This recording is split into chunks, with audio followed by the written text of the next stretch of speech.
श्री राधे राधे। भक्तों, संसार में जो नक्शा होता है लोगों का बनाया हुआ, उसी को लोग जानते हैं। किंतु कुछ ऐसे स्थान भी होते हैं जो केवल महान सिद्ध पुरुष ही जानते हैं अथवा उच्च कोट के योगी ही जानते हैं, और जिनका आप चरित्र श्रवण कर रहे हैं, दंडवती बाबा, जो बचपन में गोविंद नाम से घर में बुलाए जाते थे, वह 15-16 वर्ष की अवस्था में हिमालय पर पहुंच चुके हैं। और वह ऐसे ही जगह पर ठाकुर जी की इच्छा से, उनकी कृपा से पहुंचे हैं जो सामान्य लोगों की जानकारी के बाहर की जगह है। सिद्ध योगियों का स्थान है। वो सिद्ध योगियों का एक वर्ग कैलाश मानसरोवर के पीछे की ओर तिब्बत सीमा में स्थित पर्वत श्रेणियों में विद्यमान है। वहां पर्वतों के बीच में शंगरीला नामक विस्तृत घाटी है। इस घाटी में ज्ञानगंज नामक एक विशाल सिद्धाश्रम है। इसी में सैकड़ों की संख्या में सिद्ध योगी निवास करते हैं। ज्ञानगंज योग का एक बृहद विश्वविद्यालय जैसा समझिए आप, जिसमें अनेक योग के शिक्षक हैं। वो आप शिक्षक सरकारी या किसी पब्लिक स्कूल वाला मत समझ लेना, ये दिव्य शिक्षक हैं।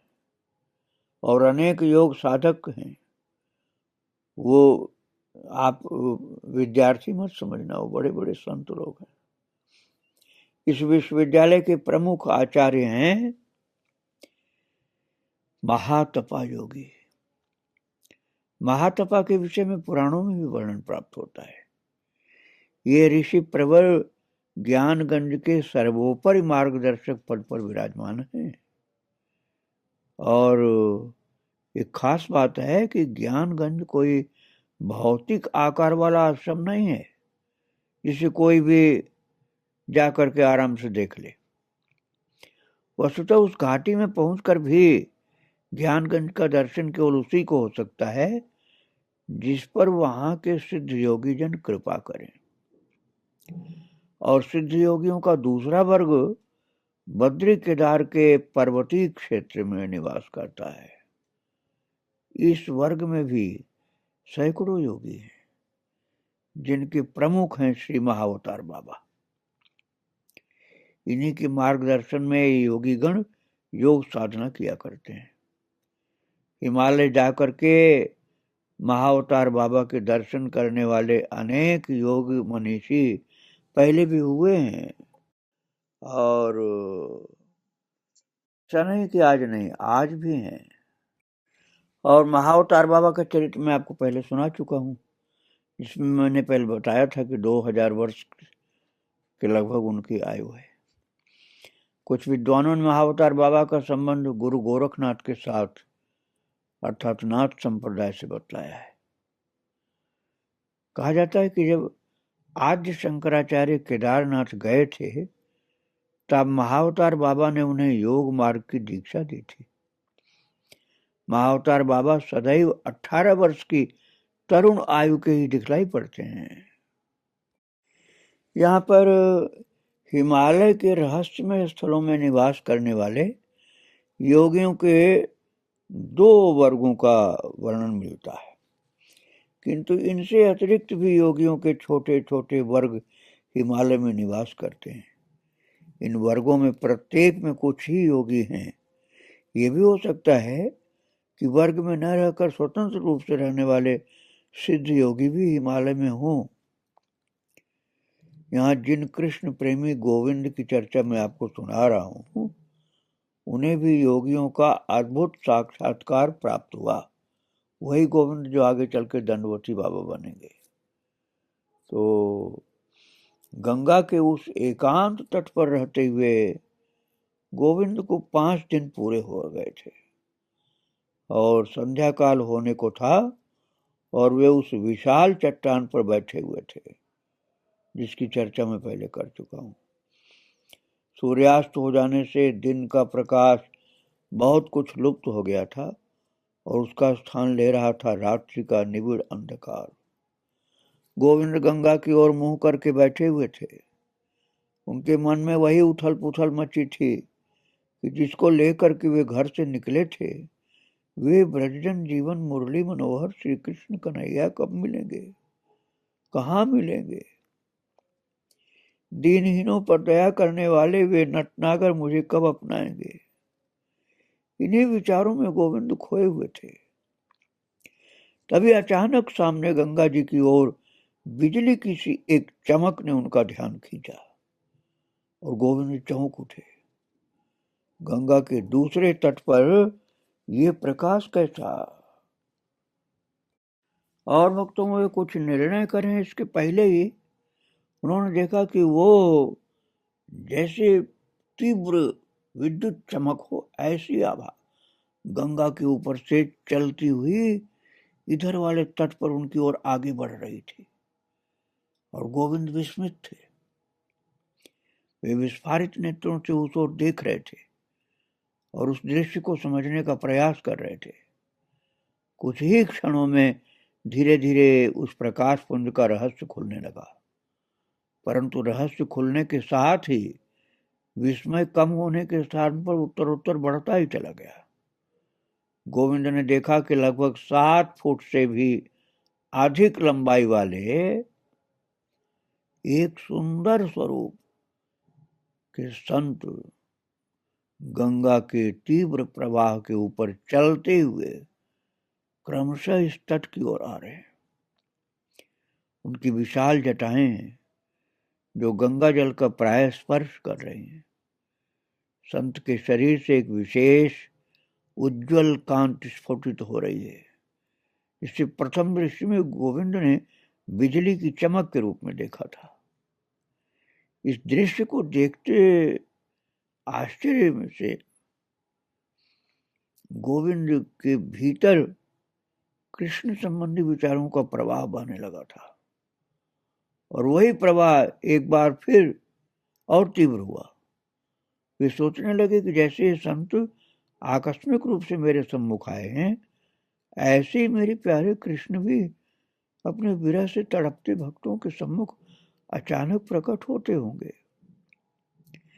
जैसे इन संत को गंगा के बहाव से कोई भय नहीं है, ये बहाव के ऊपर चलते हुए इधर चले आ रहे हैं, उसी प्रकार भगवान नंद नंदन श्री कृष्ण को भी कहाँ किसी का भय हो सकता है। समस्त सृष्टि उनका एक खिलौना है।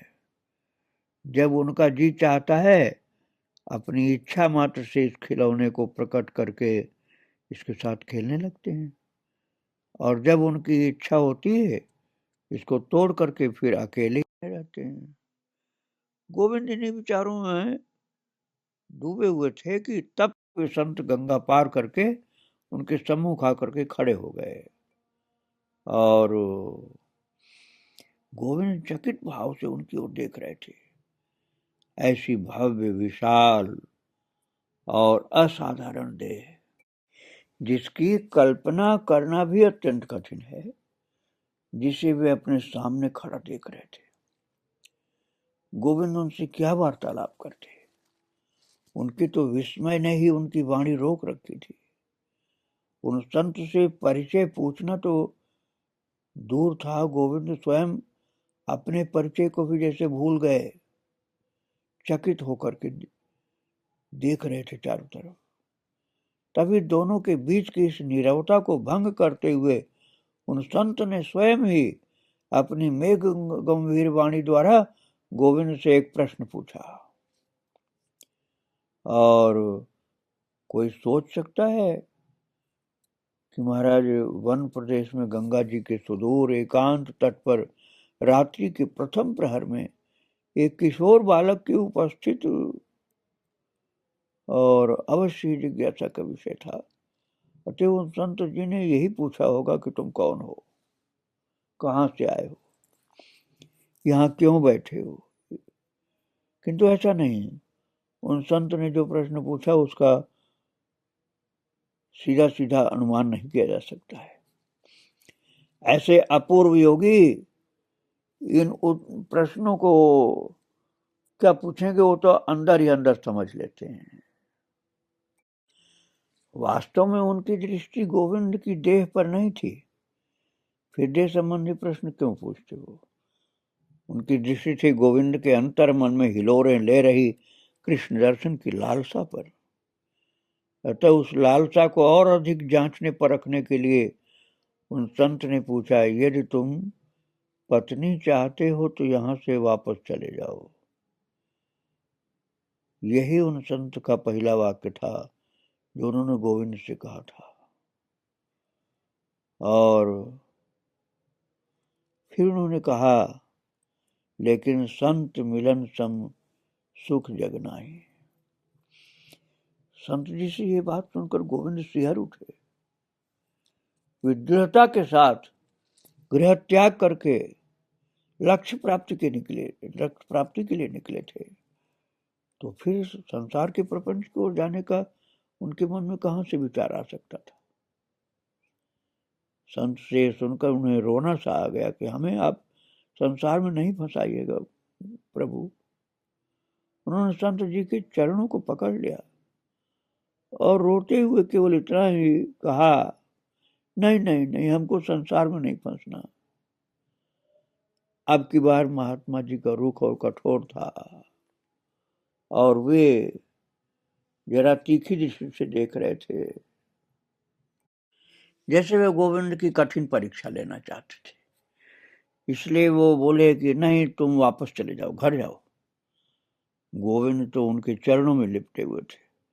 उन्होंने रोते रोते कहा, मैं वापस नहीं जाऊंगा, भले ही आप मुझे जान से मार दें। गोविंद ने फिर कहा, आप महान योगीराज हैं, मुझे अपने पास सेवा में रख लीजिए। मुझे केवल दीनानाथ से मिलने की चाह है, आप कृपा करके उनसे मिला दीजिए। गोविंद के निश्चय को एकदम पक्का देख करके वे संत प्रसन्न हो गए और अपने कोमल स्वभाव में आ गए। जो कड़ाई दिखलाई पड़ रही थी गायब हो गई। वस्तुतः उनकी कठोरता परीक्षा लेने के लिए थी, वास्तविक कठोरता नहीं थी। तो संत ने गोविंद को अपनी विशाल भुजाओं में पकड़ करके उठाया और अपनी कृपापूर्ण दृष्टि से उन्हें देख करके सांत्वना प्रदान की। संत ने कोमल स्वर में कहा, आओ मेरे साथ। ये कह करके उन्होंने एक हाथ से गोविंद की भुजा पकड़ ली और उस समय गोविंद को ऐसा लगा कि संत जी के हाथ से विद्युत तरंगों जैसी कोई ऊर्जा निकल करके मुझ में प्रवेश कर रही है। वे संत उन्हें गंगा तट पर ले आए और गोविंद को जल में उतरने को कहा। संत जी उनकी भुजा को निरंतर पकड़े हुए थे। उनके आदेशानुसार मंत्र मुग्ध की भांति गोविंद ने जैसे ही अपना पैर जल धारा पर रखा तो उनके विस्मय का पारावार नहीं था। गोविंद ने अनुभव किया कि उनका पैर जल में डूबा ही नहीं, बल्कि वे भी संत जी के समान जल पर चल सकते हैं। चारों ओर निस्तब्ध रात्रि का अंधकार था। ऐसे में उस नीरव एकांत स्थान पर उत्ताल तरंगों वाली भागीरथी गंगा मैया की जल धारा के ऊपर चलते हुए दोनों लोग गंगा के ऊपर ऊपर से गंगा को पार कर रहे थे। गंगा का पाट वहां विशाल था। कुछ देर में ही दोनों लोग गंगा के उस पार पहुंच गए। वो तट और अधिक वृक्षावली से सघन था। वहां गोविंद की भुजा छोड़कर वे बोले, तुम यहीं रुको, मैं अभी आता हूं। और ऐसा बोल करके वो संत जी महाराज भीतर की ओर जंगल में चले गए। कुछ देर पश्चात जब वो लौट करके आए तो उनके हाथ में एक कंद था जिसे उन्होंने गंगा जल में धो करके गोविंद को खाने के लिए दिया। वहां गोविंद को 5 दिन हो गए थे और वो दिन भर केवल 1 या 2 बेल खाकर ही रह रहे थे। बेल का फल, यही उनका भोजन हो गया था। इससे उनके शरीर में दुर्बलता आ गई थी।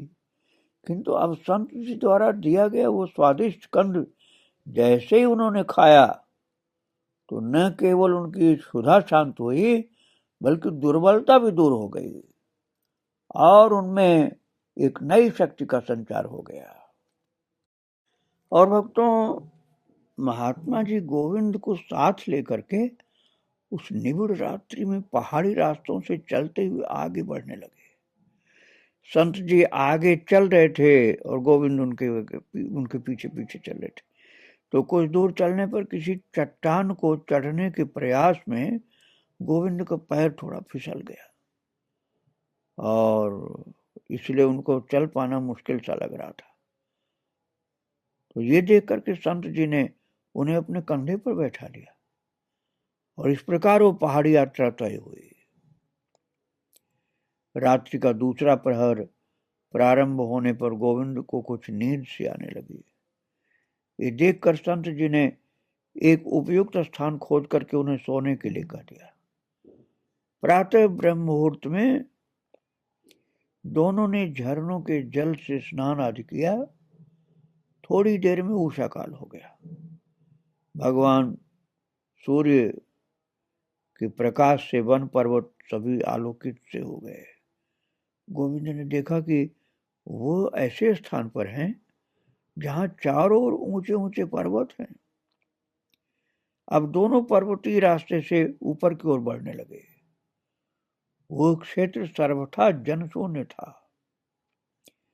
इन दोनों के अतिरिक्त वहां किसी अन्य मानव की उपस्थिति का कोई चिन्ह नहीं था और गगनचारी पक्षियों का कलरव और झरनों के जल का कलकल निनाद इसी प्राकृतिक संगीत से घाटियां मुखरित हो रही थी।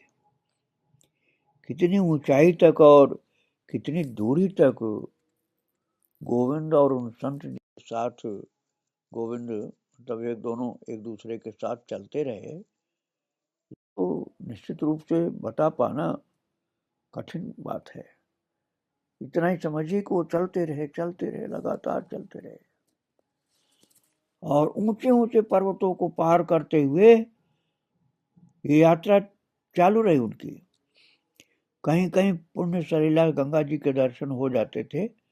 कभी गंगा जी के किनारे चलते हुए तो कभी पर्वतीय शिलाओं पर चढ़ते हुए मार्ग तय हो रहा था।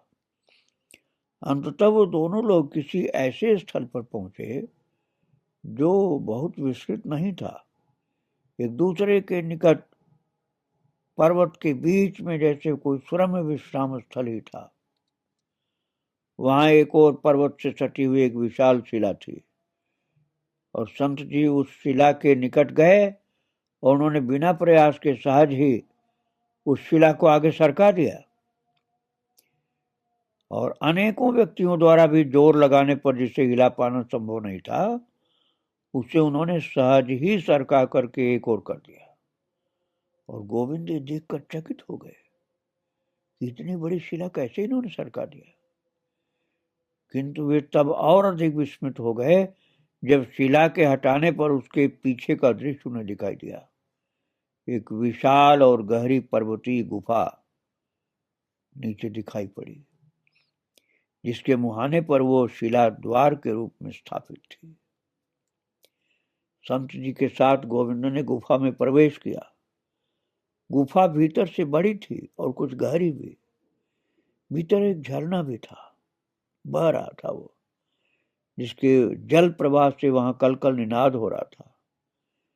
इस कलकल निनाद के साथ ही वायु वेग की एक ध्वनि सुनाई दे रही थी जैसे किसी का दीर्घ श्वास प्रश्वास हो।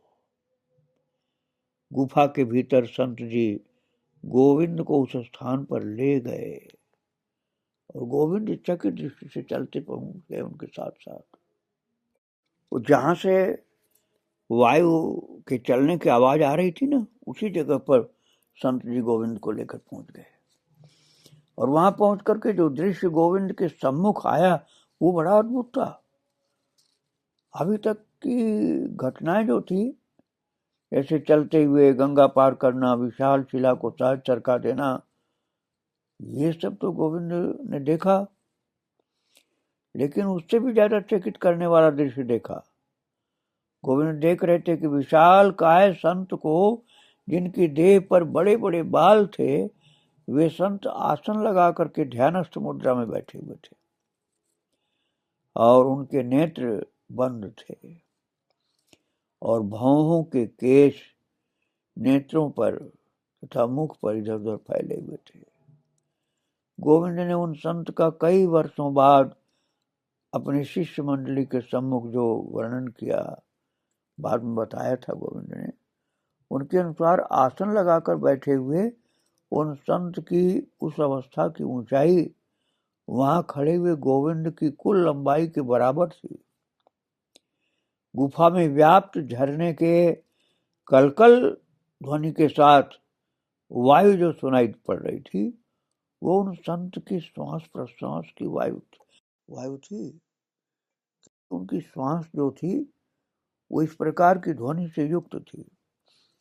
और गोविंद के साथ आए हुए महात्मा जी ने उन बैठे हुए संत के निकट जा करके उनकी पीठ पर एक विशेष रीत से मालिश की और उसके साथ ही कुछ विशेष नाड़ियों की भी मालिश की। इसके प्रभाव से उन संत की चेतना बहिर्जगत में आई और फिर उनके नेत्र धीरे धीरे खुलने लगे और प्रकृतिस्थ होने पर उन्होंने संत जी की ओर और उनके साथ आए हुए गोविंद को देखा। अपने मेघ गंभीर स्वर में उन्होंने संत जी से कहा, आ गए हो, इसे कहाँ से ले आए हो? महात्मा जी ने कहा, ये आपका ही बालक है। गुफा में बैठे संत ने कहा, हाँ है। तो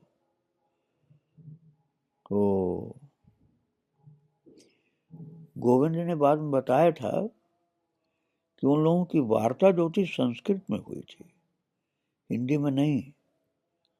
कुछ कुछ गोविंद के समझ में आ रहा था। इसके अतिरिक्त भी दोनों के बीच बहुत सी बातें होती रही, तो सब बातें संस्कृत में ही हो रही थी। गोविंद को संस्कृत का थोड़ा ज्ञान था, इसलिए उस वार्तालाप का कुछ अंश वो समझ पाते थे, पूरा नहीं समझ पाते थे, कुछ अंश समझते थे। वस्तुतः उनका ध्यान वार्तालाप दोनों संतों का जो हो रहा था उनकी ओर ज्यादा नहीं था। वो तो गुफा में बैठे उन प्राचीन योगीराज संत के दर्शन कर रहे थे गोविंद, और दर्शन करते हुए गदगद और पुलकित हो रहे थे। उन योग सिद्ध विभूति का दर्शन करके उन्होंने स्वयं को धन्य अनुभव किया।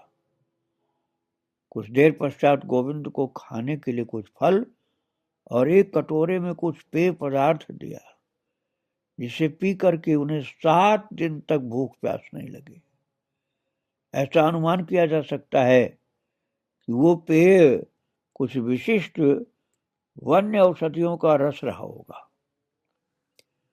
और इसके पश्चात महात्मा जी और गोविंद उस गुफा से बाहर आए। गुफा के प्रवेश मार्ग को ढकने वाली उस शिला का जब जैसे उन्होंने दर्शन किया तो समझ में आया किसी रास्ते में गए थे, तो उस शिला को महाराज जी ने जो साथ में थे फिर से बंद कर दिया आराम से सरका के, और दोनों ने वो रात्रि उसी परिसर में व्यतीत की।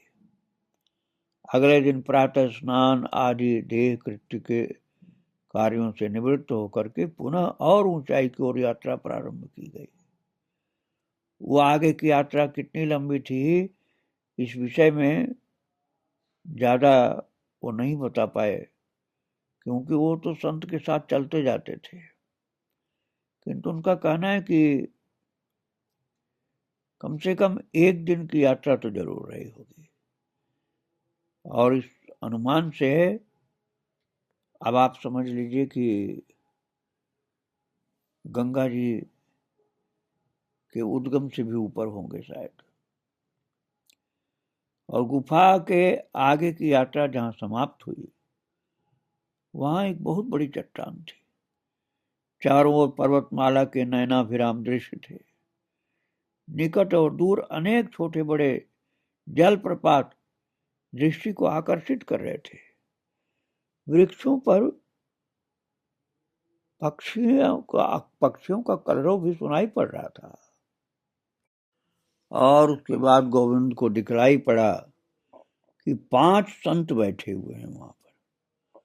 गोविंद को लाने वाले महात्मा जी को देखकर वे बोले, आइए, हम आपको 4 दिन से खोज रहे थे, प्रतीक्षा कर रहे थे। ऐसा अनुमान होता है कि वे 5 संत गोविंद को साथ लाने वाले महात्मा जी के समकक्ष और समान मना थे। और उन 5 संतों के साथ एक साथ जैसे वो रहते थे, ऐसा लग रहा था। वहां पहुंच करके गोविंद को यह आभास हो रहा था कि अब और यात्रा नहीं करनी है, और जितने दिन भी इस पर्वतीय क्षेत्र में रहना है, इसी स्थान पर निवास करना है, ऐसा उनको अनुमान हो रहा था। और महाराज, वो साधारण जगह नहीं थी, वहां पर कोई सामान्य मनुष्य पहुंच नहीं सकता था। वहां गोविंद उन्हीं संत के साथ 1 वर्ष तक रहे, और भोजन के लिए कंदमूल, फल, पीने के लिए पहाड़ी झरने का निर्मल जल वहां प्राप्त हो जाता था, और कोई भी मनुष्य या जंगल का जानवर नहीं आता था वहां।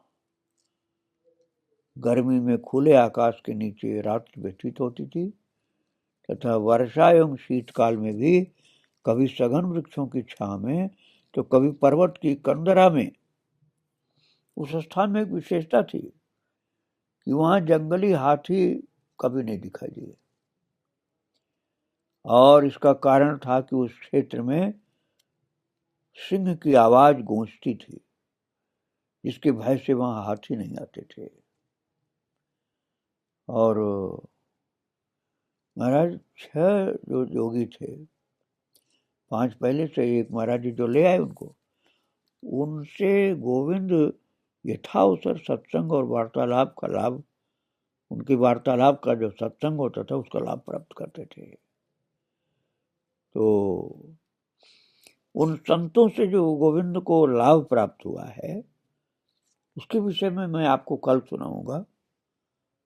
आज बाल संत गोविंद अर्थात दंडवती बाबा को प्रणाम करके यहीं विराम दे रहा हूँ। श्री राधे राधे, जय श्री राधे।